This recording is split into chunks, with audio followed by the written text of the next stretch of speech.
Me casé virgen a los 22 años con un viudo de 42. La primera noche de casados, él cerró la puerta de la habitación con llave, apagó todas las luces, y en ese momento, mi vida cambió para siempre de una forma que jamás pude imaginar. Antes de continuar mi historia, te pido que le des un me gusta a este video, te suscribas al canal y comentes aquí abajo desde qué ciudad nos estás viendo. Tu interacción me ayuda mucho a seguir trayendo historias reales como esta. Mi nombre es Cristina. Tengo 61 años hoy.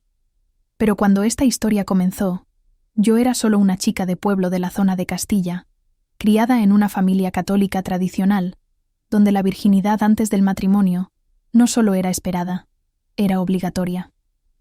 Mi madre siempre decía que una chica de familia se guardaba para el marido, que el cuerpo era un templo sagrado que solo podía ser entregado en el altar. Crecí creyendo esto con cada fibra de mi ser. Conocí a Roberto en la misa dominical. Acababa de mudarse a nuestro pueblo, viniendo de la capital después de que su esposa muriera de cáncer. Él tenía 42 años, yo 21. Era alto, tenía canas en las sienes, usaba gafas de montura fina y poseía un aire serio, ensimismado, que me intimidaba y me atraía al mismo tiempo. Usaba traje incluso con el calor de un domingo, siempre bien vestido, con zapatos pulidos que brillaban bajo la luz del sol. Se sentó en el banco justo detrás del mío en la iglesia, y durante toda la misa sentí su mirada en mi espalda. Era una sensación extraña, un hormigueo en la nuca que me hacía querer girarme, pero al mismo tiempo me dejaba paralizada. Cuando terminó la misa, vino a hablarme a la salida. Disculpe la molestia, señorita, pero no pude evitar notar que estaba usted sola. Mi nombre es Roberto, soy nuevo en la ciudad. Su voz era grave, pausada, cada palabra medida con cuidado. Respondí nerviosa que yo siempre venía sola porque mi madre estaba enferma y no podía salir de casa. Él me ofreció llevarme. Yo rechacé educadamente, pero él insistió. No es seguro que una muchacha ande sola, y menos con este sol tan fuerte. Deje que la lleve a casa. No me sentiré bien si no ayudo. Había algo en su insistencia que no parecía amenazador. Parecía paternal, como si estuviera genuinamente preocupado por mi bienestar. Acepté que me llevara. Su coche era un Chevette azul oscuro, siempre impecable, oliendo a coche nuevo a pesar de ser usado. El asiento de cuero estaba caliente por el sol y se me pegaba a las piernas desnudas bajo el vestido de misa. Conducía despacio, con las dos manos en el volante, sin sobrepasar nunca el límite de velocidad. Hablamos poco en el camino, solo trivialidades sobre la ciudad, la iglesia, el cura. Pero yo sentía esa tensión en el aire, aquella conciencia aguda de estar en un espacio cerrado con un hombre desconocido. Después de aquel día, él empezó a aparecer. Todos los domingos, en mi misa, siempre sentado detrás de mí. Después de la misa, siempre ofreciendo llevarme. Poco a poco empezamos a conversar más, y descubrí que era ingeniero, se había jubilado pronto tras vender una empresa, y había venido a nuestra ciudad a buscar paz después de la muerte de su esposa. Hablaba de ella con respeto, pero sin emoción, como quien habla de un capítulo cerrado de la vida. Estuvimos casados 15 años. Fue un buen matrimonio, tranquilo, pero todo tiene su tiempo para terminar. 3 meses después de conocernos, le pidió permiso a mi padre para cortejarme formalmente. Mi padre se sintió honrado. Roberto era mayor, estaba establecido, era respetable. Tenía casa propia, coche, dinero en el banco. No bebía, no fumaba, iba a misa todos los domingos. Era el yerno perfecto para una familia como la nuestra. Mi madre, postrada en cama con artritis, me tomó la mano y dijo con lágrimas en los ojos que Dios me había enviado una bendición. Un hombre de verdad, no esos chicos irresponsables de tu edad. El noviazgo fue tradicional hasta el extremo. Me visitaba los sábados por la tarde y nos quedábamos en el salón conversando bajo la mirada atento de mi padre. Nunca estuvimos a solas. Nunca nos besamos. Él me tomaba la mano a veces, y aquel simple contacto hacía que mi corazón se acelerara. Sus manos eran grandes, callosas, siempre limpias con las uñas arregladas. Acariciaba mis dedos despacio, como si estuviera memorizando cada curva, cada línea. 6 meses después, me pidió matrimonio. Fue una tarde de sábado, en el salón de mi casa, con mis padres presentes. Se arrodilló en el suelo de cerámica fría, sacó del bolsillo una cajita de terciopelo rojo y la abrió, revelando un anillo de oro con un pequeño diamante. Cristina, me has devuelto las ganas de vivir. ¿Quieres darme el honor de ser mi esposa? Dije que sí con la voz ahogada, y mi padre abrazó a Roberto como se abraza a un hijo. Los preparativos de la boda tardaron 3 meses. Mi madre, aún estando enferma, insistió en ayudarme a elegir mi vestido. Era de encaje blanco, manga larga, cuello alto, largo hasta los pies. Un vestido de virgen pura, como ella decía con orgullo. Roberto pagó por todo: la celebración, la iglesia, el catering, las bebidas. Invitamos a la ciudad entera. Era la boda del año, la muchacha joven con el viudo respetable. La noche antes de la boda, mi madre me llamó a la habitación. Se sentó en el borde de mi cama, me tomó las manos, entre las suyas, que temblaban por la artritis y la emoción. Hija, mañana te convertirás en mujer. Te dolerá un poco, pero es normal. Es el precio que pagamos por ser mujeres. Déjale hacer lo que tenga que hacer. Sé obediente. No te quejes. Un buen matrimonio se construye sobre la sumisión de la esposa. Guardé aquellas palabras en mi corazón, a pesar de sentir un nudo en el estómago que no podía explicar. La boda fue preciosa. La iglesia estaba abarrotada, había flores blancas por todas partes, y el cura hablaba sobre el sacramento y la unión eterna. Cuando Roberto levantó el velo y me besó por primera vez, fue un beso casto, rápido, más un simple roce que cualquier otra cosa. Pero fue suficiente para que mis piernas temblaran. Todo el mundo aplaudió, mi madre lloró, mi padre sonreía orgulloso. La fiesta fue larga. Comí poco, estaba demasiado nerviosa. Roberto también parecía tenso, aunque intentaba disimularlo. Bailó el vals conmigo, sujetando mi cintura con firmeza, pero sin apretar. Conversó con los invitados, agradeció a todos, sonrió para las fotos, pero yo veía algo en sus ojos, una ansiedad que reflejaba la mía. Cuando finalmente nos despedimos y subimos al coche para ir a nuestra casa, el silencio era pesado. Nuestra casa. Él había comprado una casa de 3 habitaciones en un buen barrio, amueblándolo todo antes de la boda. Yo solo la había visitado una vez, acompañada por mi madre y mi tía. Ahora iba a vivir allí, con él, a solas, con él. La casa estaba a oscuras cuando llegamos. Roberto abrió la puerta, encendió la luz del salón. Todo estaba exactamente como recordaba. Sofá de cuero marrón, mesa de centro de cristal, un televisor antiguo en una estantería de madera. Olía a humedad y a casa cerrada. ¿Quieres un vaso de agua?, preguntó él, con la voz extrañamente formal. Negué con la cabeza. Entonces, ¿vamos al dormitorio?, dijo, y no era una pregunta. Subimos la escalera de madera que crujía bajo nuestros pies. Cada escalón parecía una eternidad. Mi vestido de novia pesaba toneladas. El velo sujeto al cabello empezaba a darme dolor de cabeza. Mis manos sudaban dentro de los guantes blancos de encaje. El corazón me latía tan fuerte que estaba segura de que él podía oírlo. Abrió la puerta de la habitación. Era espaciosa, con una cama de matrimonio en el centro cubierta con sábanas blancas nuevas. Había una mesita de noche a cada lado, una cómoda arrimada a la pared, cortinas pesadas, cubriendo la ventana.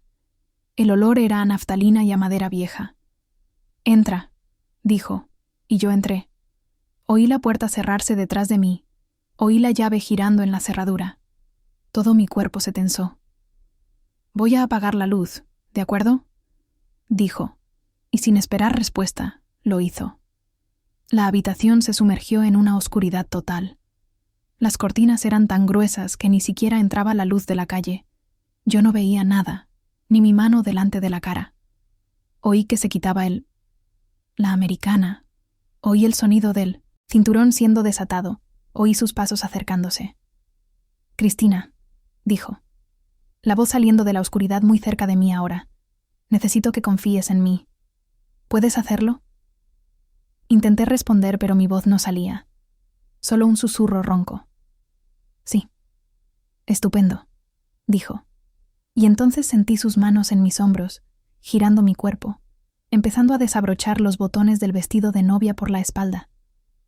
Eran decenas de botoncitos pequeños de perla, y él abría cada uno con una paciencia metódica, despacio, como si tuviera todo el tiempo del mundo. El vestido cayó al suelo con un sonido sordo. Me quedé allí parada en la oscuridad, en combinación blanca, temblando. No de frío. La habitación estaba cálida, sofocante. Yo temblaba de miedo a lo desconocido, a aquello que estaba por venir. Me quitó el velo del pelo. Deshizo el moño que la peluquera había tardado horas en hacer. Dejó caer mi pelo suelto sobre mi espalda. Entonces sentí su aliento en mi cuello, cálido, pesado. Sentí sus manos en mi cintura, subiendo despacio, muy despacio, por mis costados. Estaba paralizada, incapaz de moverme, incapaz de pensar. Solo podía sentir sus manos ásperas en mi piel, sentir el calor de su cuerpo acercándose, sentir su olor, una mezcla de jabón y sudor. «Acuéstate en la cama», ordenó. La voz ronca ahora, diferente. Caminé a ciegas hasta la cama, tropecé con el borde, me senté y me acosté boca arriba. La sábana estaba fría contra mi piel caliente. Le oí quitarse más ropa. Oí el sonido de la tela cayendo al suelo. Después sentí el colchón hundirse a mi lado. Sentí el peso de su cuerpo posicionándose sobre mí. «Va a doler un poco», dijo, haciendo eco de las palabras de mi madre. «Pero voy a intentar ser rápido». Y entonces ocurrió.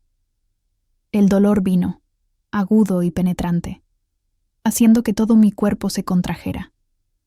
Me mordí el labio para no gritar. Enterré las uñas en la sábana. Él se movía rítmicamente, su respiración volviéndose más rápida, más pesada. Miré hacia el techo que no conseguía ver, lágrimas resbalando silenciosas por mi rostro. Duró quizás 5 minutos, quizás 10. Es difícil calcular el tiempo cuando se siente dolor. Cuando terminó, giró hacia un lado, jadeante. Nos quedamos allí tumbados en la oscuridad, en silencio. Después de un tiempo que pareció infinito, se levantó. Encendió una pequeña lámpara en la mesita de noche. La luz tenue iluminó la habitación. Estaba en calzoncillos, sudado, con el pelo revuelto.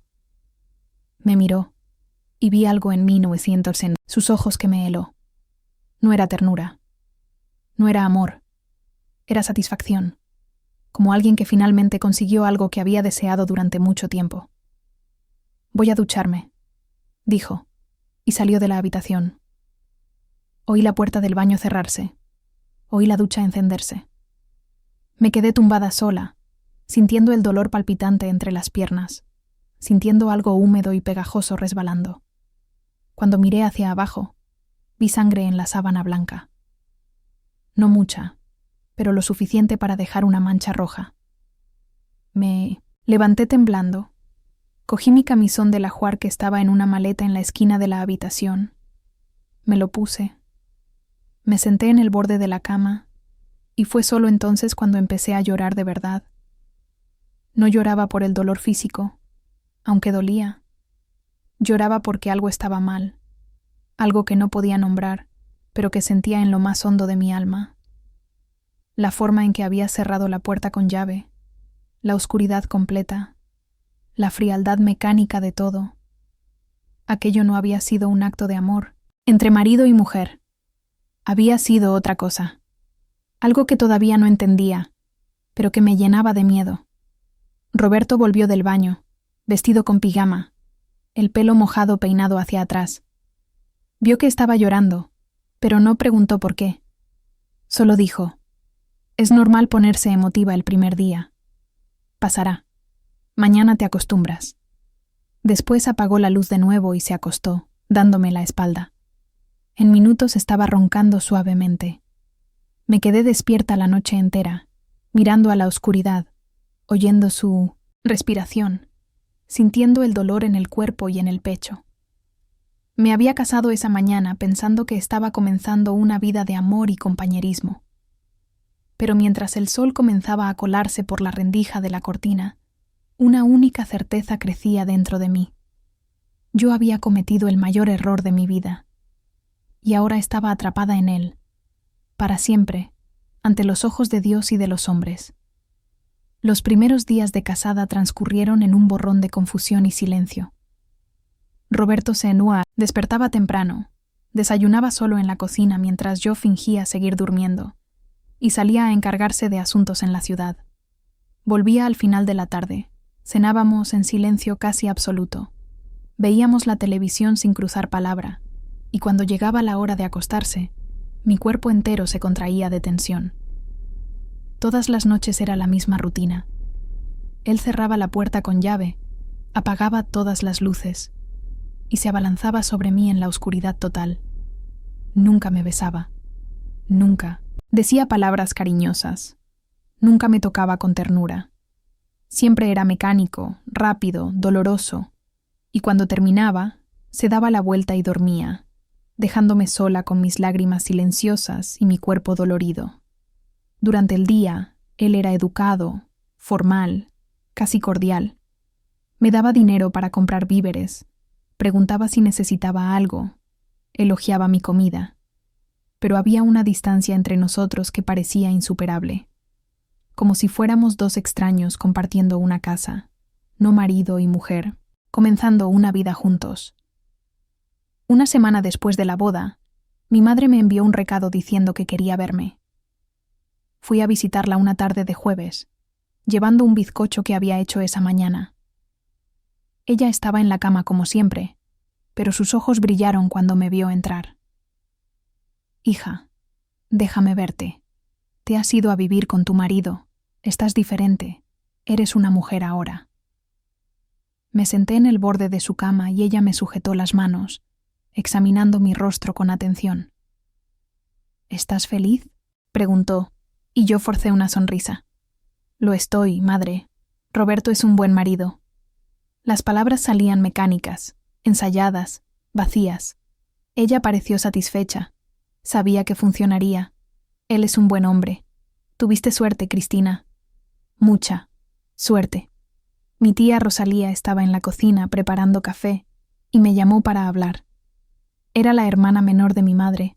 Tendría 50 y pocos años. Nunca se había casado. Siempre pensé que guardaba una tristeza antigua en sus ojos, algo que nunca se había dicho. Me sirvió café en una taza de porcelana floreada y se sentó enfrente de mí. «¿Y qué tal?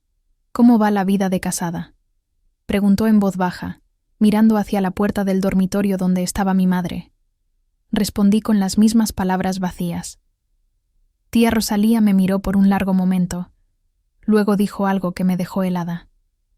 «Si algún día necesitas ayuda, cualquier tipo de ayuda, puedes contar conmigo.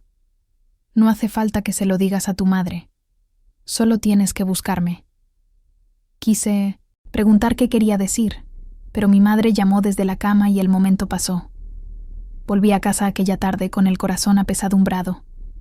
Roberto estaba en el salón leyendo el periódico cuando llegué.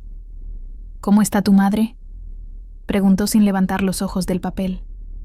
«Bien», respondí. «Genial», dijo él, y volvió a leer. Aquella noche, por primera vez, intenté hablar con él antes de dormir. «Roberto, quería hablar sobre nosotros, sobre cómo están yendo las cosas». Me miró por encima de las gafas, el rostro sin expresión. «¿Qué pasa con las cosas?», preguntó. Intenté encontrar las palabras adecuadas. «Es que pensé que el matrimonio sería diferente. que hablaríamos más, saldríamos juntos, que tú me tocarías de otra forma. Su rostro se cerró.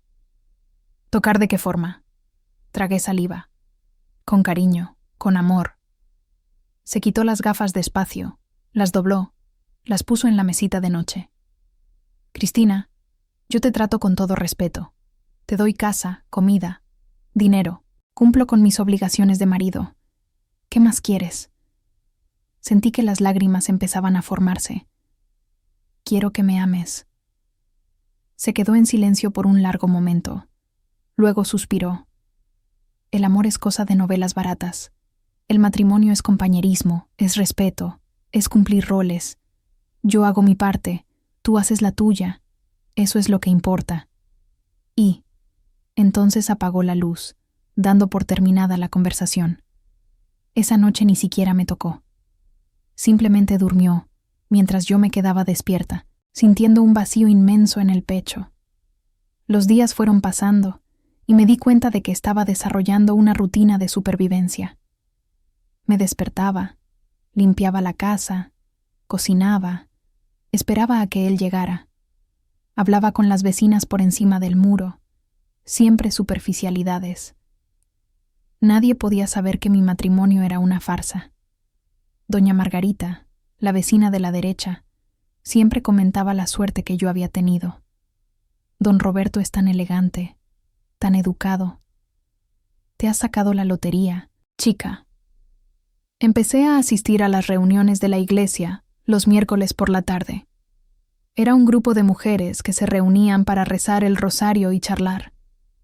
La mayoría eran casadas, algunas viudas, todas mayores que yo.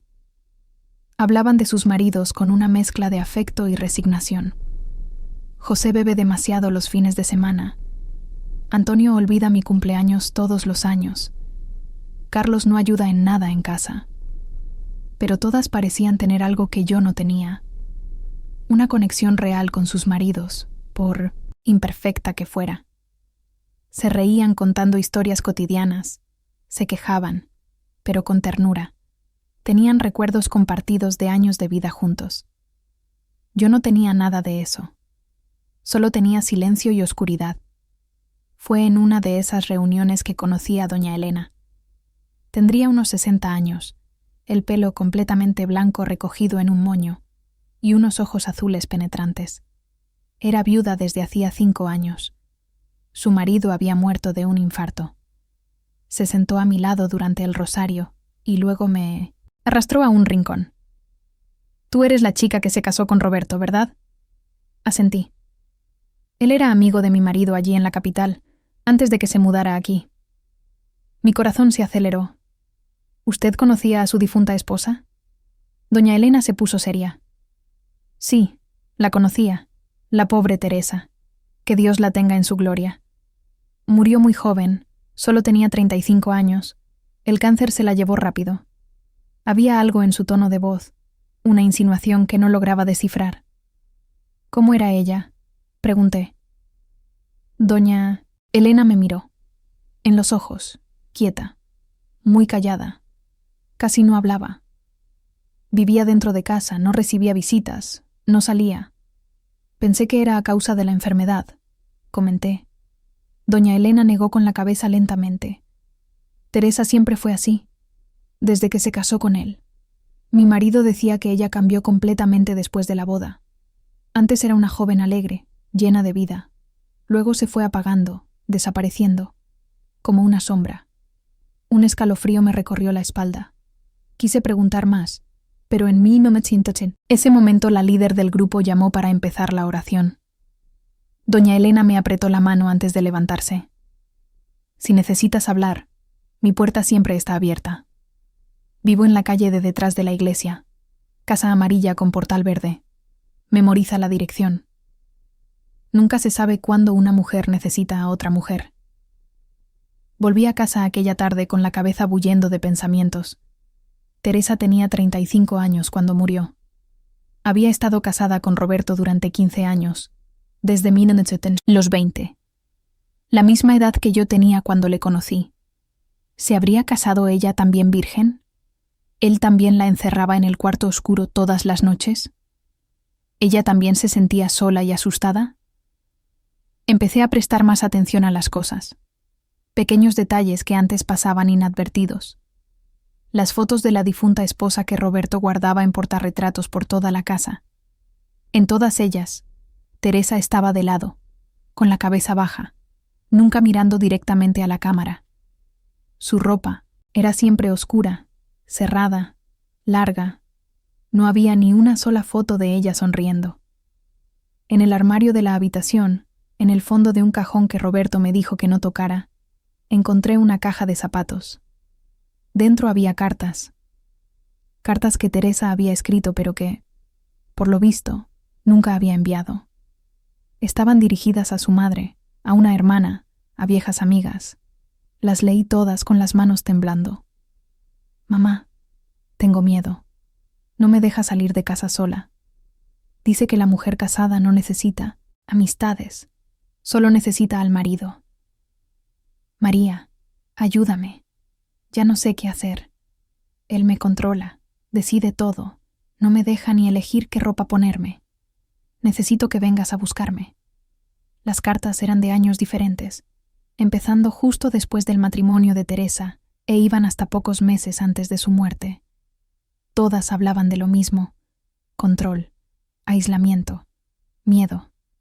Y en ninguna de ellas mencionaba violencia física. Era algo más sutil, más insidioso. Una prisión sin barrotes, un control sin gritos. Guardé las cartas de vuelta en la caja con las manos temblando. Ahora entendía la mirada de doña Elena. Ahora entendía por qué tía Rosalía me había ofrecido ayuda. Ahora entendía que yo no era la primera. Teresa había vivido esa vida durante 15 años hasta que el cáncer la liberó. Y yo estaba empezando a vivir lo mismo. Esa noche, cuando Roberto llegó a casa, lo miré con ojos diferentes. Vi a un hombre que tenía 42 años, pero había pasado 20 de ellos, controlando mujeres. Primero Teresa, ahora yo. Él no buscaba esposas, buscaba prisioneras. Durante la cena, comentó casualmente: Cristina, he pensado que sería mejor que dejes de ir a la iglesia los miércoles. Estás descuidando la casa. Hay ropa para lavar, comida para preparar. Una mujer casada tiene obligaciones en casa. No debe andar por ahí charlando. Mi tenedor se detuvo en el aire. Pero Roberto, es solo una vez a la semana. Son solo 2 horas. Él me miró con esos ojos fríos, detrás de las gafas. Yo lo he decidido. No irás más. Y no quiero ninguna discusión al respecto. Sentí que la rabia subía, cálida e incontrolable. Por primera vez desde que me había casado, no bajé la cabeza. Sí, iré. Necesito salir de casa. Necesito hablar con otras personas. No puedo quedarme encerrada aquí todo el día. El silencio que siguió fue pesado, amenazador. Roberto soltó el tenedor, se limpió la boca con la servilleta y la dobló con cuidado. Después, se levantó despacio de la silla. Cristina, creo que no has entendido cómo funcionan las cosas aquí. Yo soy el marido. Yo tomo las decisiones. Tú obedeces. Es así de simple. Yo también me levanté, con el corazón latiendo desacompasado, pero la voz firme. No soy tu esclava, Roberto. Soy tu esposa. Y las esposas merecen respeto. Él dio la vuelta a la mesa y vino en mi dirección. No me tocó, pero invadió mi espacio personal. Se quedó tan cerca que yo sentía su aliento cálido en mi rostro. Harás lo que yo ordene. O te arrepentirás. No es una amenaza, es una promesa. Mi cuerpo quería retroceder, quería someterse como había sido entrenado toda la vida. Pero algo dentro de mí, quizá las cartas de Teresa, quizá la mirada de doña Elena, quizá la voz ahogada de mi propia alma gritando por libertad, me hizo quedarme quieta. Lo miré a los ojos y dije en voz baja pero firme: seguiré yendo los miércoles, y no me lo impedirás. Él se quedó mirándome fijamente durante largos segundos. Luego esbozó una sonrisa, fría que no le llegó a los ojos. Está bien, ve. Pero te arrepentirás, Cristina. Te arrepentirás mucho. Y entonces salió de la cocina, cogió las llaves del coche y se fue de casa, dando un portazo. Me quedé sola en la cocina, temblando de pies a cabeza, pero al mismo tiempo sintiendo algo nuevo. Poder. Por primera vez había dicho no. Había establecido un límite. Y aún sabiendo que habría consecuencias, aún sabiendo que él iba a tomar represalias de alguna forma, no me arrepentí. Esa noche él no regresó a casa. Me quedé despierta esperando, escuchando cada ruido de la calle, cada coche que pasaba. Solo a la madrugada logré conciliar el sueño. Cuando desperté por la mañana, él estaba en la cocina tomando café como si nada hubiera pasado. «Buenos días», dijo de manera formal. «Hoy voy a viajar. Negocios en Sevilla. Vuelvo el fin de semana». Y se fue, dejándome sola en la casa grande y silenciosa. Pasé aquellos 3 días en un estado extraño, entre alivio y ansiedad. Alivio por estar sola, por poder respirar sin sentir ojos vigilándome. Ansiedad por lo que vendría cuando regresara, porque yo sabía que algo vendría. Hombres como Roberto no aceptaban la desobediencia sin castigo. Roberto regresó el domingo por la tarde. Oí el ruido del coche entrando en el garaje y mi cuerpo. Todo el ambiente se tensó. Yo estaba en la cocina preparando la cena, con las manos temblando mientras cortaba las verduras. Él entró por la puerta trasera, dejó la maleta en el suelo, se acercó a mí y me dio un beso en la frente. Un gesto tan inesperado que me hizo congelarme con el cuchillo en el aire. «¿Me echaste de menos?», preguntó con una sonrisa que parecía genuina. «Te eché de menos», mentí. Él tomó un trozo de zanahoria que yo había cortado. Lo masticó. «Te traje un regalo. Lo dejé arriba, en la cama. Ve a verlo después de la cena». Y luego salió silbando suavemente.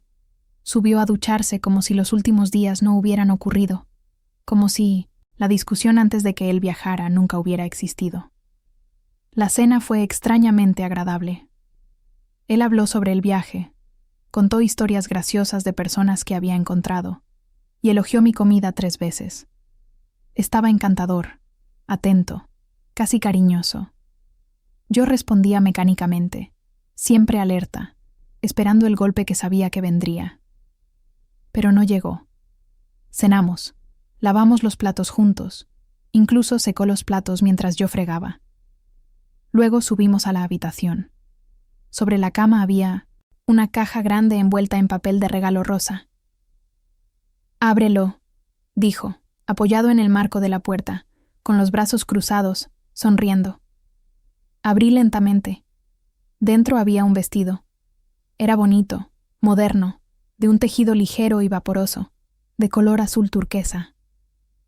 Pero era corto, bastante por encima de las rodillas, y el escote era más abierto que cualquier prenda que yo hubiera usado. «Es precioso, Roberto. Gracias».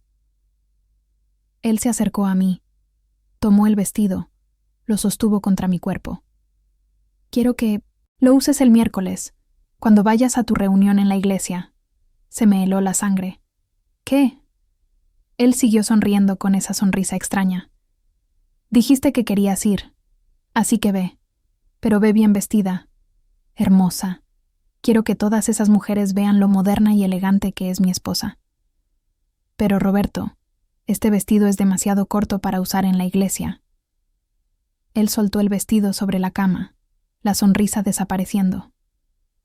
«¿Estás rechazando mi regalo?». «No, solo creo que usa el vestido, Cristina». «Oh, no vayas, la elección es tuya». Y luego se fue al baño, dejándome sola con ese vestido que ahora parecía una trampa. Entendí el juego. Me estaba dando cuerda para que yo misma me ahorcara. Sabía que no usaría ese vestido en la iglesia. Sabía que las mujeres me juzgarían, que el cura desaprobaría, que yo sería el centro de los chismes de la ciudad entera. Y cuando me negara a ir, él diría que la elección había sido mía, que incluso me había animado a salir. Pasé la noche despierta pensando. El miércoles por la mañana me puse el vestido. Me miré al espejo y apenas me reconocí. Mis piernas desnudas, mi escote al descubierto, el cabello que me había soltado y cepillado. Parecía otra persona, una persona que no era yo.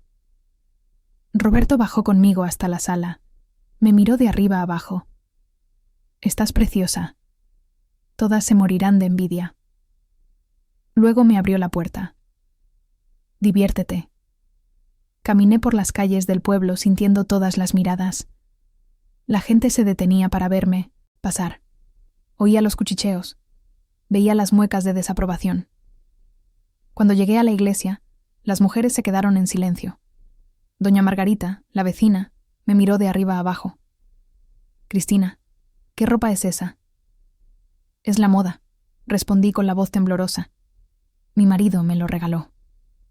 Ella intercambió miradas con las otras mujeres. Entiendo. La reunión fue un desastre. Nadie habló conmigo.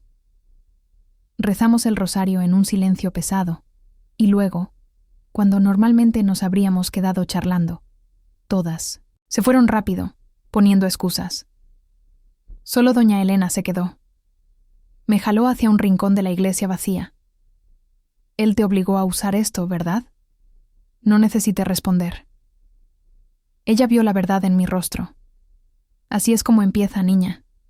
Te aisló de tus amigas sin necesidad de prohibirte salir. Inteligente. Muy inteligente.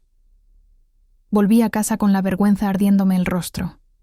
Roberto estaba en el salón leyendo el periódico. ¿Y qué tal? ¿Cómo te fue? Preguntó sin levantar los ojos. Horrible, admití. Todas me juzgaron. Hice un sonido de falsa sorpresa. ¿En serio? Pero si el vestido es tan bonito, quizás que esas mujeres sean muy conservadoras, muy cerradas.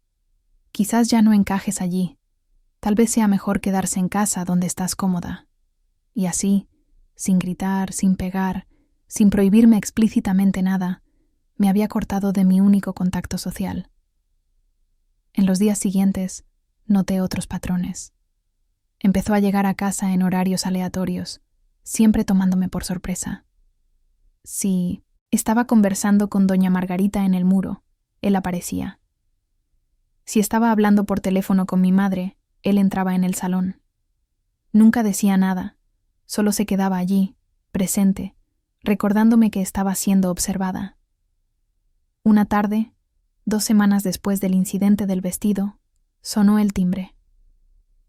Era un hombre joven, de unos 30 años, con el uniforme de la compañía eléctrica. Buenas tardes, señora. Vengo a verificar el contador. Es la rutina mensual. Le dejé entrar. Le mostré dónde estaba el contador en el lateral de la casa. Él fue hasta allí, hizo la lectura y volvió para que yo firmara el papel. Estaba firmando cuando llegó Roberto. ¿Qué está pasando aquí? Su voz era fría, peligrosa. Le expliqué lo del contador. El joven mostró la identificación, la tablilla, e intentó explicarse. Roberto lo interrumpió. La próxima vez, vuelva cuando su marido esté en casa. No es apropiado entrar en la casa de una mujer casada cuando está sola. El joven se fue, avergonzado, dirigiéndome una mirada de lástima. Tan pronto como la puerta se cerró, Roberto se volvió hacia mí. ¿Por qué dejaste que un hombre extraño entrara en nuestra casa? Él no es un extraño. Es de la compañía eléctrica. Vienen todos los meses. Para mí sí que es un extraño. Cualquier hombre que no sea yo es un extraño. Y no dejas entrar a ningún hombre en esta casa cuando yo no esté. ¿Entendido? Intenté argumentar, pero él levantó la mano, silenciándome. No quiero discusiones. Es así de simple. Llamé a la compañía eléctrica al día siguiente. Expliqué que mi marido prefería estar presente durante las visitas y programamos una cita para el sábado, cuando Roberto estaría en casa. Pero la semilla de la duda ya estaba plantada en mi cabeza. ¿Qué más iba a controlar? ¿Cuánto tiempo hasta que necesitara permiso para respirar? Empecé a tener pesadillas. Soñaba que estaba encerrada en una caja negra, sin luz, sin aire, golpeando las paredes intentando salir. Me despertaba sudada, el corazón desbocado, Roberto roncando tranquilamente a mi lado. Una de esas noches, me levanté para beber agua. Eran las 3 de la mañana. La casa estaba silenciosa y oscura. Fui hasta la cocina, encendí la luz, bebí agua directamente del grifo. Fue entonces cuando vi a través de la ventana una luz encendida en el cobertizo trasero. Roberto tenía un cobertizo pequeño al fondo del patio que siempre mantenía cerrado con llave. Decía que guardaba herramientas allí, cosas de hombres, nada que me interesara. Pero ahora había luz dentro, y Roberto estaba en la cama durmiendo. O eso creía yo. Subí despacio, entré en el dormitorio. La cama estaba vacía. Mi corazón se aceleró. Miré por la ventana del dormitorio que daba al patio. Vi su silueta en el cobertizo, moviéndose, haciendo algo que no podía distinguir. Me quedé allí parada no sé cuánto tiempo, observando. Luego la luz se apagó. Oí que la puerta trasera se abría, pasos en la escalera. Corrí de vuelta a la cama. Fingí estar durmiendo. Entró en el dormitorio. Sentí su olor. No era su olor normal. Tenía algo químico, fuerte, que no reconocía. Entró al baño. Tardó mucho tiempo bajo la ducha. Cuando finalmente vino a acostarse, fingí un suspiro de sueño. Me giré de lado. Él se acomodó, y en minutos estaba roncando de nuevo. Al día siguiente, cuando salió a resolver asuntos en la ciudad, fui hasta el cobertizo. La puerta estaba cerrada con un candado grande. Intenté mirar por las rendijas de las tablas de madera, pero estaba demasiado oscuro dentro. Di la vuelta. Busqué una ventana, cualquier abertura. Nada. El cobertizo estaba completamente cerrado. Era impenetrable. Pasé los días siguientes obsesionada con aquel cobertizo. ¿Qué hacía Roberto allí de madrugada? ¿Por qué lo escondía? Empecé a prestar atención. 2, 3 veces por semana, se levantaba de madrugada e iba hacia él. Allí. Siempre se quedaba 1 o 2 horas. Siempre volvía con ese olor químico y siempre se daba una ducha larga después. Un jueves, mientras Roberto dormía la siesta después de comer, algo que hacía religiosamente, fui a la habitación a buscar las llaves del galpón. Registré sus cajones con cuidado, volviendo a colocar cada cosa exactamente en su sitio. Encontré un manojo de llaves escondido dentro de un calcetín enrollado en el fondo del cajón. 3 llaves diferentes. Una de ellas tenía que ser la del galpón. Bajé temblando. Crucé el patio bajo el sol abrasador. Probé la primera llave. No sirvió. La segunda tampoco. La tercera giró en el candado con un clic suave. Mi corazón latía tan fuerte que estaba segura de que iba a despertar a Roberto. Quité el candado. Respiré hondo. Abrí la puerta. El olor me golpeó primero. Químico. Fuerte. Nauseabundo. Dejé que mis ojos se acostumbraran a la penumbra. El galpón era más grande por dentro de lo que parecía por fuera. Había una encimera larga pegada a la pared del fondo, cubierta con vasos, tubos, líquidos de colores diferentes. Parecía un laboratorio improvisado. En las estanterías, docenas de frascos etiquetados con nombres que yo no entendía. En la pared lateral, colgada de ganchos, había ropa. No ropa normal. Eran batas blancas manchadas, guantes gruesos de goma, máscaras extrañas con filtros. Y en la esquina, cubierto con una lona, algo grande y rectangular. Me acerqué despacio, tiré de la lona. Era una mesa, metálica, fría, con canaletas a los lados que conducían a un cubo, debajo. El tipo de mesa que ves en... Mi cerebro se negaba a completar el pensamiento. No podía ser. No tenía sentido. Pero entonces vi, en la estantería encima de la mesa, frascos más pequeños. Y en las etiquetas escritas a mano reconocí la letra de Roberto. Formaldehído. Fenol. Ácido sulfúrico. Sustancias para preservar. Para conservar. Para... Mi vista se oscureció. Me agarré al borde de la mesa metálica para no caer. Teresa no había muerto de cáncer. O si había muerto, su cuerpo nunca había sido enterrada de la forma que todos pensaban. Roberto había hecho algo con ella, aquí, en este cobertizo, y ahora estaba haciendo... ¿qué? ¿Experimentando? ¿Practicando? Oí un ruido detrás de mí. Me giré tan rápido que me golpeé la cadera contra la mesa. Roberto estaba en la puerta del cobertizo, bloqueando la luz del sol, convertido en una silueta oscura y amenazadora. Durante un largo momento, ninguno de nosotros dijo nada. Luego él entró, cerró la puerta lentamente detrás de sí y echó el cerrojo por dentro. «Cristina», dijo bajo, la voz inquietantemente tranquila, «no deberías haber venido aquí».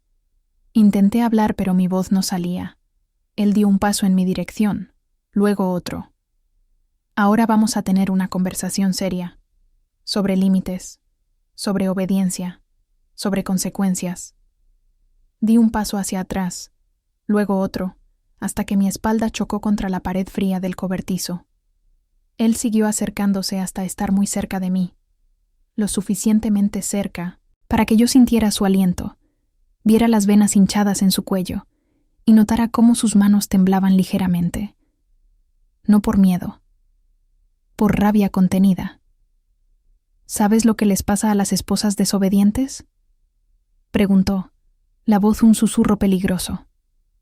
Asentí con la cabeza, las lágrimas comenzando a rodar. Él levantó la mano y yo cerré los ojos esperando el golpe. Pero en su lugar, sentí sus dedos en mi rostro, limpiando las lágrimas con una delicadeza que era más aterradora que cualquier violencia. Ellas aprenden, o ellas desaparecen. Y Teresa... Bueno, Teresa nunca fue muy buena aprendiendo. No me golpeó. Eso era lo más aterrador. Roberto simplemente me guió fuera del cobertizo con la mano firme en mi brazo, cerró la puerta cuidadosamente y se guardó la llave en el bolsillo.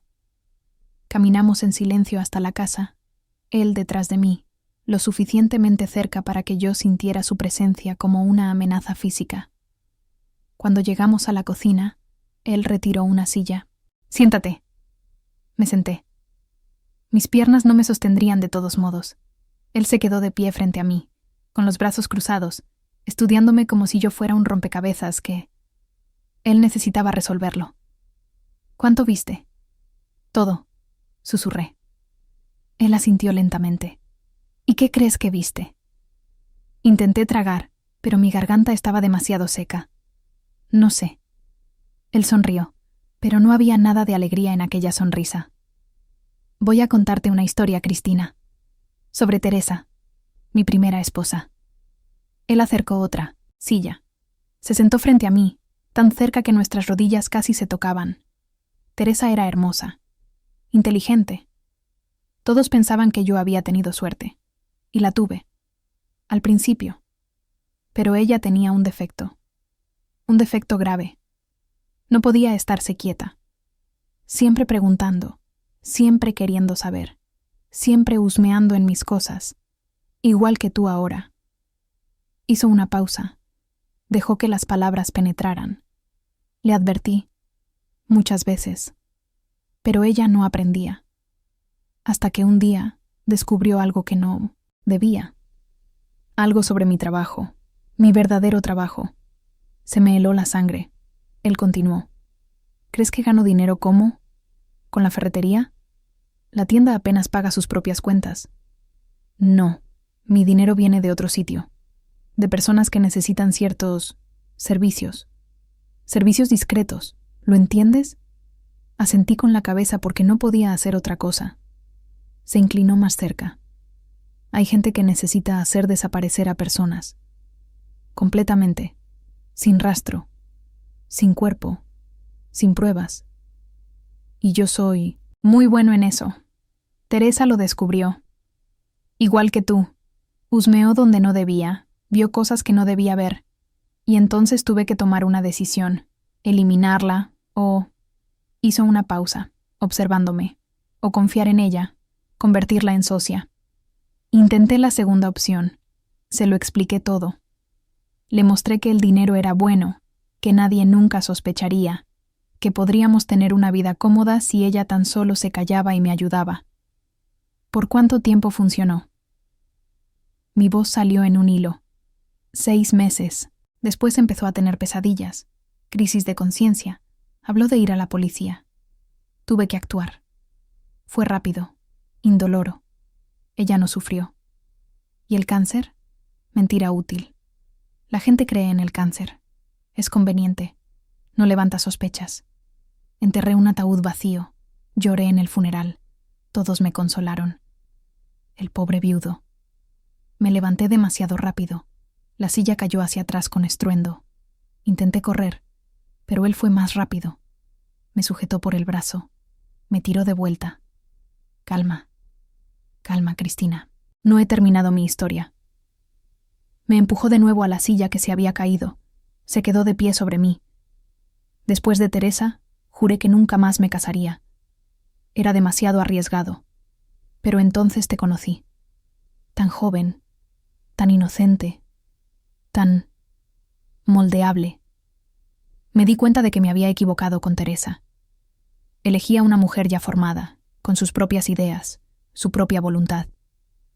Pero tú eras perfecta. Todavía lo eres. Solo necesitas aprender las reglas. Se agachó frente a mí. Sujetó mi rostro con ambas manos, me forzó a mirarle a los ojos. Regla número 1. No le cuentas esto a nadie. Nunca, ¿entiendes? Asentí porque era eso o morir. Él sonrió. Buena chica. Regla número 2. Sigues siendo la esposa perfecta. Cocinas, limpias, sonríes cuando llego a casa. Nadie puede sospechar nada. Otro asentimiento. Regla número 3. Y esta es importante. Me ayudas. Justo como iba a pedirle ayuda a Teresa. Nada del otro mundo. Solo pequeños favores. Comprarme cosas sin hacer. Preguntas. Recibir entregas. Ser mi coartada cuando sea necesario. No puedo, susurré. Inclinó la cabeza. ¿No puedes? ¿O no quieres? ¿Hay alguna diferencia? Se rió. Un sonido seco y sin humor. Claro que la hay. No puedes significa que físicamente no eres capaz. No quieres significa que eliges no hacerlo. Y las elecciones, Cristina, tienen consecuencias. Como la elección de Teresa de ir a la policía tuvo la consecuencia de... Bueno, viste el cobertizo. ¿Entiendes ahora? Pasé los síntomas. Días siguientes en un estado de shock. Funcionaba en automático. Me despertaba, hacía café, limpiaba la casa, preparaba la comida, sonreía cuando Roberto llegaba. Por la noche me usaba como siempre, y yo lo permitía, mi cuerpo presente, pero mi mente muy lejos de allí. Pensaba en huir constantemente. ¿Pero a dónde? ¿Quién iba a creerme? La esposa histérica acusando a su respetable marido de ser un asesino. No tenía pruebas. Roberto era demasiado meticuloso para dejar evidencias. E incluso si intentaba contárselo a alguien, él me había dejado muy claro lo que sucedería. No solo conmigo. Con mi madre también. Con mi familia. Lo había planeado todo, cubierto todos los ángulos. Yo estaba atrapada tan firmemente como si estuviera encadenada. Una semana después del descubrimiento, me despertó en mitad de la noche. Levántate, te necesito. El corazón me dio un vuelco. Me puse el albornoz y bajé detrás de él. Había un coche aparcado en la calle, con el motor encendido. Roberto abrió la puerta del pasajero. «Entra». Dudé. Él suspiró. «Cristina, no tenemos tiempo para esto. Es simple. Vamos a dar una vuelta. Dirás algunas cosas si alguien pregunta, y luego volvemos a casa. Nada del otro mundo». Entré en el coche. Condujo durante media hora hasta que llegamos a un barrio que yo no conocía. Paró frente a un bar que aún estaba abierto. «Quédate aquí». Si alguien viene a preguntar, dices que hemos estado aquí desde las 10, que tomamos cerveza, hablamos y que acabamos de salir. ¿Puedes hacerlo? Asentí, con la garganta demasiado tensa para hablar. Salió del coche, se metió en un callejón lateral y desapareció en la oscuridad. Me quedé allí sola durante una eternidad. Cada ruido me hacía dar un brinco. Cada persona que pasaba parecía estar mirándome, juzgándome, sabiendo. Miré el reloj. 15 minutos. 30. 45. 1 hora. Empecé a pensar que no iba a volver, que me había abandonado allí, como prueba o castigo. Pero entonces apareció, caminando tranquilamente, sin prisa alguna. Entró en el coche, encendió el motor. Buena chica. Ni siquiera fue difícil, ¿verdad? Al día siguiente, lo vi en el periódico. Hombre encontrado muerto en un callejón, aparentemente robado y apuñalado. La policía buscaba testigos. Se me revolvió el estómago. Corrí al baño, vomité hasta que no me quedó nada dentro. Roberto apareció en la puerta. No hiciste nada malo. Recuerda esto. Estuviste conmigo en el bar toda la noche. Somos marido y mujer. ¿Por qué íbamos a mentir? Y así comenzó mi vida como cómplice. En los meses siguientes hubo otras noches, otras coartadas, otras historias que tenía que memorizar y repetir. Roberto nunca me contaba los detalles. Decía que era mejor así. Cuanto menos supiera, más convincente sería.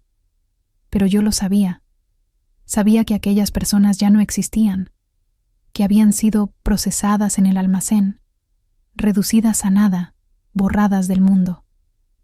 Empecé a tener insomnio.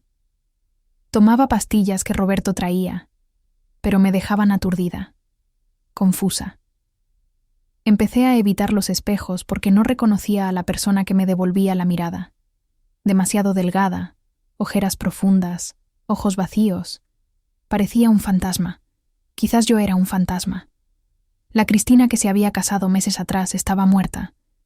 Esta persona que yo era ahora no tenía nombre. Mi madre empezó a hacer preguntas. «Hija, ¿estás bien? Estás tan delgada. ¿Roberto te está cuidando como debe?» Mentía diciendo que todo estaba bien, que era solo cansancio, que casarse era mucho trabajo. Ella parecía creerme, pero doña Elena no. Vino a visitarme una tarde que Roberto había salido. Se sentó en mi cocina y me miró a los ojos. «¿Necesitas ayuda?» La pregunta me tomó desprevenida. Las lágrimas comenzaron a caer sin mi consentimiento. Me tomó la mano. «Conozco las señales, muchacha. He visto a muchas mujeres en esta situación. No estás sola. Hay lugares que pueden ayudarte. Gente que entiende». Negué con la cabeza. «Usted no lo entiende. Él me va a encontrar. Y no es solo que me pegue. Es peor. Mucho peor». «¿Qué puede ser peor?», insistió ella. Abrí la boca para contárselo, pero justo entonces oí el coche entrando en el garaje. Roberto había vuelto. Doña Elena tenía que irse. Ahora. Me levanté rápido. Prácticamente la empujé hacia la puerta principal. Salió confusa, preocupada, pero se fue. Corrí a la cocina, empecé a picar cebollas para explicar mis ojos rojos cuando Roberto entrara. Él entró por la puerta trasera, vino directo a la cocina. Me besó en la coronilla. ¿Quién estaba aquí? ¿Cómo sabes que había alguien? Siempre lo sé, Cristina. Siempre. ¿Quién era? Doña Elena. Vino a traer una receta de pastel. Él me agarró la barbilla, obligándome a mirarlo. Mentira. Ella nunca trae recetas de pastel. ¿Qué quería en realidad? Ver si estaba bien. Solo eso. Él me soltó bruscamente. ¿Y le dijiste que lo estás?, le dije. Él sonrió. Genial. Porque lo estás, ¿verdad? Tienes todo lo que necesitas. Marido, casa, comida, ropa. Tienes suerte. Muchas mujeres matarían por estar en tu lugar. No respondí. Había aprendido que el silencio era más seguro que las palabras. Aquella noche me despertó de nuevo. Tenía otro trabajo, otra coartada necesaria. Me puse la ropa que me había separado, bajé y me subí al coche. Pero esta vez fue diferente. Esta vez se detuvo frente a una casa. Dijo, «Espera aquí», y entró por la puerta principal. Me quedé sentada en la oscuridad, temblando, rezando en voz baja. Oí un grito, agudo, interrumpido a la mitad. Luego silencio. Un silencio tan completo que era peor que cualquier ruido. Esperé. 5 minutos. 10. 15. Y entonces salió, cargando algo envuelto en lona. Lo puso en el maletero con cuidado. Regresó al asiento del conductor y se limpió las manos con un pañuelo. Necesitamos ir al almacén. ¿Me vas a ayudar hoy? No, susurré. Me miró, con las cejas arqueadas. ¿No? Cristina, sabes que no es una opción. Necesito tu ayuda. Negué con la cabeza violentamente. No puedo hacer esto. Por favor. Él suspiró, como si yo fuera una niña obstinada que se niega a comer verduras. Está bien, entonces volvamos a casa, pero mañana vas a conocer a alguien muy especial para ti. Tu madre. La sangre se me congeló en las venas. No te atreverías.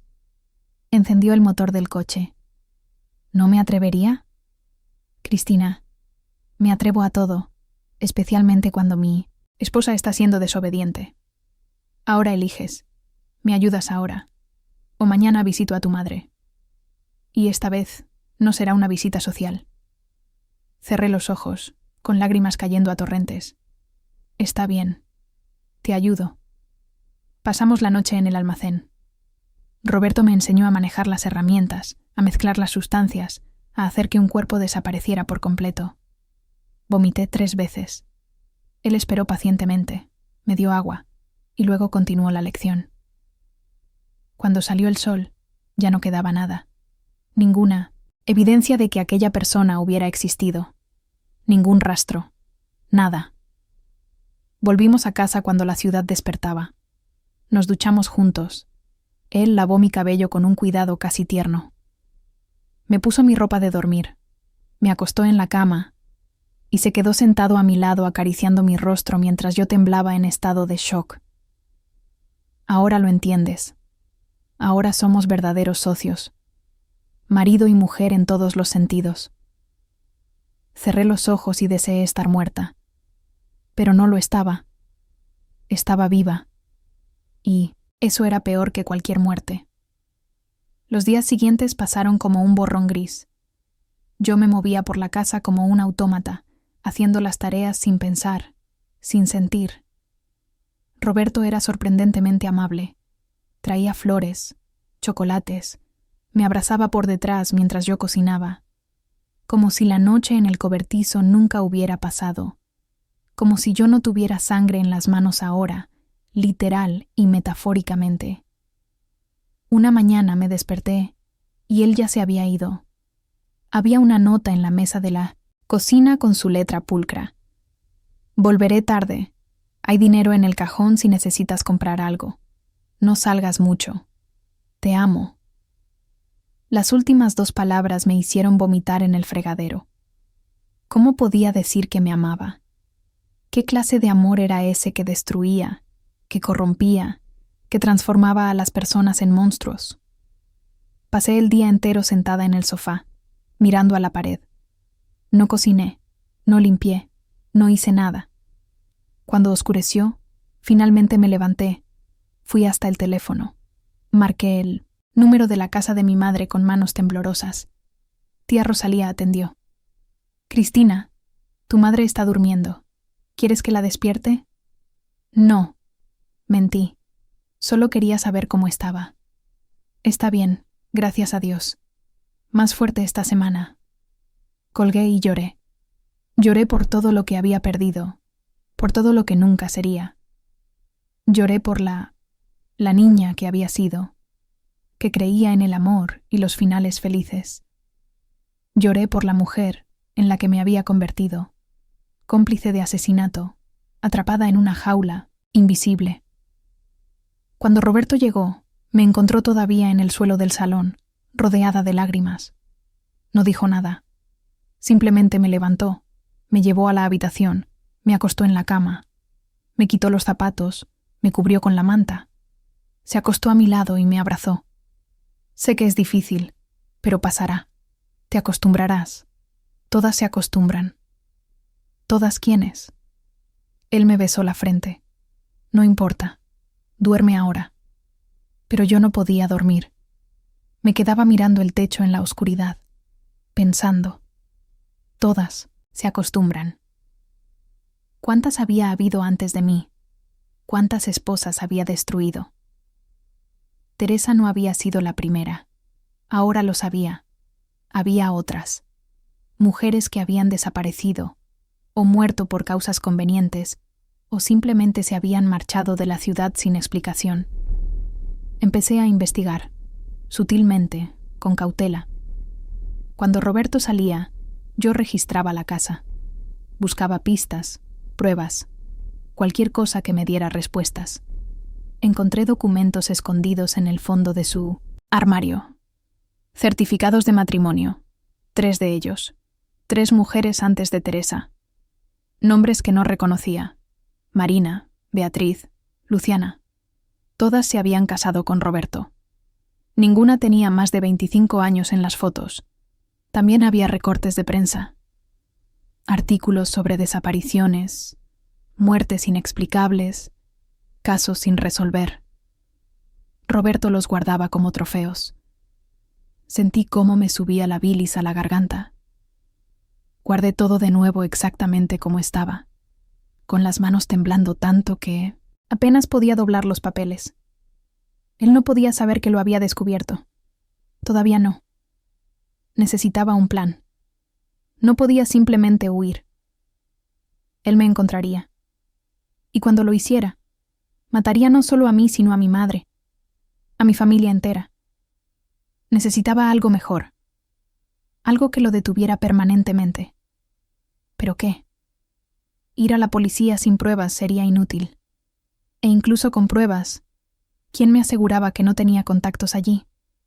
Un hombre que hacía desaparecer a personas profesionalmente. Sin duda tenía protección. Empecé a prestar atención a sus patrones. Roberto recibía llamadas telefónicas siempre a las mismas horas. Martes y jueves, a las 10 de la noche. Contestaba en el despacho con la puerta cerrada, hablaba en voz baja, pero yo lograba escuchar fragmentos, fechas, lugares, cifras. Estaba programando trabajos, concertando muertes como quien concierta una cita con el dentista. Una noche, mientras él hablaba por teléfono, fui a la cocina y abrí el cajón de los cuchillos. Tomé el más grande y afilado. Pensé en lo fácil que sería. Esperar a que durmiera, clavárselo en el pecho, acabar con todo. Pero entonces recordé la nave industrial, las sustancias químicas, cómo hacía desaparecer los cuerpos. ¿Quién creería en legítima defensa? E incluso si lo hicieran, las pruebas de lo que yo había hecho, de lo que él me había obligado a hacer, saldrían a la luz. Guardé el cuchillo. Tenía que haber otra manera. Continué mi rutina de esposa perfecta. Sonreía, cocinaba, limpiaba. Por la noche, cuando me tocaba, yo dejaba mi cuerpo presente pero mi mente lejos. Imaginaba estar en otro lugar, ser otra persona. Era la única forma de sobrevivir. 3 semanas después de la noche en la nave, Roberto anunció que teníamos un compromiso social, una cena en casa de sus padres. Se me encogió el estómago. Aún no había conocido a sus padres. Siempre ponía excusas. Ahora, de repente, quería presentarme. ¿Por qué? ¿Qué había cambiado? Me puse el vestido que él había elegido. Azul marino, recatado, de manga larga y cuello alto. Él me peinó. Me colocó un collar de perlas en el cuello. Me miró en el espejo. Perfecta. Mi esposa perfecta. Recuerda, sonríe, sé educada, no hables demasiado. ¿Puedes hacerlo? Asentí. Me besó el hombro. Buena chica. La casa de sus padres era grande, en una zona cara de la ciudad. Su padre, don Augusto, era un hombre alto e imponente, de cabello blanco y mirada penetrante. Su madre, doña Concepción, era pequeña y nerviosa, de sonrisa forzada, con las manos siempre en movimiento. La cena fue tensa. Ellos me examinaban como si fuera mercancía, haciéndome preguntas sobre mi familia, educación y planes de tener hijos. Roberto respondía por mí la mayoría de las veces. Cristina proviene de una familia sencilla pero honesta. Es muy obediente, muy dedicada. Será una madre excelente. Don Augusto asintió con aprobación. Es importante elegir bien. La mujer equivocada destruye a un hombre. Vi a doña Concepción encogerse casi imperceptiblemente. Roberto sonrió. Aprendí de usted, padre. Siempre aprendí de usted. Después de la cena, mientras los hombres fumaban puros en la sala, doña Concepción me llevó a la cocina, supuestamente para enseñarme la receta de un postre. Pero tan pronto como estuvimos solas, me agarró la muñeca con una fuerza sorprendente. Aún puedes irte. Todavía estás a tiempo, antes de que sea demasiado tarde. La miré en shock. ¿Qué quiere decir usted? Miró hacia la puerta, comprobando que estuviéramos realmente solas. Mi hijo. Él no es normal. Desde pequeño. Ocurrían cosas extrañas. Los animales desaparecían. Luego niños del vecindario. Nunca pudieron probar nada, pero yo lo sabía. Una madre siempre lo sabe. Y las esposas. Tantas esposas. Soltó mi muñeca. Se pasó la mano por la cara. Intenté advertir a las otras, pero nadie me cree. ¿Quién va a creer que una madre habla mal de su propio hijo? ¿Cuántas? Susurré. Ella negó, con la cabeza. Muchas. Muchísimas más de las que te imaginas. Empezó pronto. Se casaba, destruía y volvía a empezar. ¿Y su padre lo sabe? Soltó una risa amarga. ¿Quién crees que le enseñó? ¿Por qué crees que tenemos tanto dinero? Mi marido hacía lo mismo. Roberto solo continuó con el negocio familiar. Antes de que yo pudiera responder, Roberto apareció en la puerta. Madre, ¿qué le estás contando a mi esposa? Doña Concepción se enderezó, con el miedo visible en sus ojos. Una receta de... Postre, hijo. Solo una receta de postre. Él nos miró, desconfiado. Creo que es mejor que nos vayamos. Es tarde. Cristina necesita descansar. En el coche, condujo en silencio durante 20 minutos antes de hablar. ¿Qué te dijo mi madre? Receta de postre, como ella dijo. Él estacionó bruscamente en una calle oscura. Cristina, no me hagas preguntar de nuevo. ¿Qué dijo? Lo conté todo. No tuve elección. Se quedó en silencio durante mucho tiempo, las manos apretando el volante hasta que los nudillos se quedaron blancos. Mi madre está envejeciendo. Confundida. Inventa historias. Nada de lo que dijo es verdad. ¿Entiendes? Entendí. Mentí. Respiró hondo. Arrancó el coche de nuevo.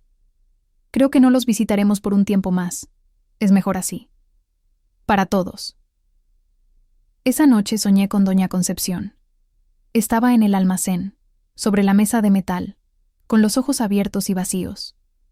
Roberto trabajaba meticulosamente, convirtiendo a su propia madre en nada. Me desperté gritando. Él me sacudió. Es solo una pesadilla. Vuelve a dormir. Pero no era una pesadilla. Era una premonición. 2 días después, Roberto recibió una llamada. Contestó. Se quedó en silencio. Luego solo dijo: Entiendo. Colgó, quedándose quieto mirando el teléfono. ¿Qué pasa? Pregunté. Mi madre. Tuvo un ataque al corazón. Murió durante la noche. Sus palabras eran planas, sin emoción. Lo siento, susurré. Él me miró. ¿Lo sientes? ¿Por qué? Era una mujer débil que no sabía guardar secretos. Quizá es mejor así. Fui al funeral. Doña Concepción estaba en el ataúd abierto, con maquillaje pesado cubriendo algo en lo que prefería no pensar. Don Augusto no mostraba emoción. Roberto tampoco. Solo yo lloraba. Lloraba por la mujer que había intentado salvarme y había pagado el precio. Lloraba por mí misma, porque sabía que un día estaría en ese ataúd. De regreso del cementerio, Roberto detuvo el coche en un lugar aislado. Se giró hacia mí. Mi madre cometió un error. Habló. ¿Y viste lo que sucedió? No, estoy amenazando. Solo estoy explicando cómo funcionan las cosas. Los secretos deben permanecer secretos. Siempre. Asentí, con lágrimas silenciosas resbalando por mi rostro. Él me limpió las lágrimas con el pulgar. No quiero hacerte daño, Cristina. Eres especial, diferente a las otras. Puede que seas tú la que vaya a durar. ¿Durar cuánto?, pregunté antes de poder contenerme. Él sonrió. Lo descubriremos juntos. Ahora vamos a casa. Tengo trabajo esta noche y necesito tu ayuda de nuevo. Mi estómago se revolvió, pero asentí. Porque era eso, o morir. Y a pesar de todo, a pesar del horror, a pesar de la culpa, yo aún quería vivir. Aunque vivir significara convertirme en un monstruo. Aunque vivir significara perder mi alma pedazo a pedazo. Llegamos a casa cuando el sol se ponía. Roberto fue directo al cobertizo a preparar. Yo me quedé en la cocina, mirando por la ventana, pensando. Tenía que haber una salida. Tenía que haber una forma de detener esto. De detenerlo a él. Pero, cuanto más tiempo pasaba, más me daba cuenta de la terrible verdad. Quizá no había escapatoria. Quizá estaba atrapada para siempre. Quizá él tenía razón.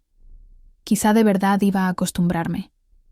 Y eso, más que cualquier otra cosa, era lo que más me aterrorizaba. No la violencia, no los crímenes, no la sangre, sino la posibilidad de que un día me despertara y no sintiera nada más. Que me volviera tan vacía como él, tan muerta por dentro como las personas que hacíamos desaparecer. Me toqué el rostro, comprobé si aún podía sentir. Todavía podía, por ahora. Roberto apareció en la puerta de la cocina. ¿Estás lista? No, dije con honestidad. Él sonrió. Nunca nadie lo está. Pero irás de todos modos, porque no tienes elección. Ninguna de nosotras la tiene. Me levanté, lo seguí hasta el cobertizo, a otra noche en el infierno en que mi vida se había convertido. Y mientras caminaba, recé en silencio para que algún día, de alguna manera, encontrara el valor para acabar con aquello, antes de que acabara conmigo.